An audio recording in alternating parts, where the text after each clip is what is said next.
ایک شخص کی دو بیویاں تھیں۔ بڑی بیوی کی گود میں ایک لڑکا تھا، مگر چھوٹی بیوی کی گود سونی تھی۔ وہ بظاہر دوسری بیوی اور اس کے لڑکے کو چاہتی تھی، مگر باطن حسد کی آگ میں جل رہی تھی۔ ایک روز بڑی بیوی نہانے گئی کہ موقع پا کر چھوٹی بیوی نے بڑی بیوی کے لڑکے کو گردن دبا کر مار دیا اور اس کی لاش کے پاس چیخیں مار مار کر رونے لگی کہ بڑی نے مجھے بدنام کرنے کے لیے اپنے بیٹے کو مار ڈالا ہے۔ اس کے رونے کی آواز سن کر گھر اور محلے کے لوگ وہاں جمع ہو گئے۔ تھوڑی دیر کے بعد بڑی بیوی بھی نہا کر واپس آ گئی۔ اس نے یہ ماجرا دیکھا تو اسے بہت دکھ ہوا۔ اس نے لوگوں سے کہا، میں تو نہانے گئی تھی، میری غیر موجودگی میں موقع پا کر چھوٹی نے میرے بچے کو قتل کر دیا ہے۔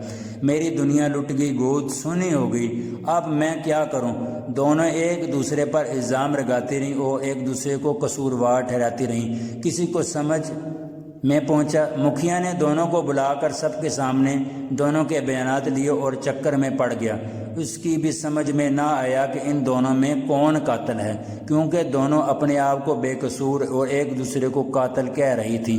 کچھ سمجھ نہیں آ رہا تھا کہ قصوروار کون ہے، کس نے بچے کا قتل کیا ہے۔ کچھ غور و فکر کرنے کے بعد مکھیا نے کہا، تم دونوں میں جو بھی ننگی ہو کر سب کے سامنے ناچے گی وہ بے قصور ہوگی۔ بڑی بیوی نے مکھیا کی تجویز سن کر کہا، یہ اچھا انصاف ہے، ایک تو میں نے اپنی اولاد کھوئی اور اب لاج بھی کھوؤں۔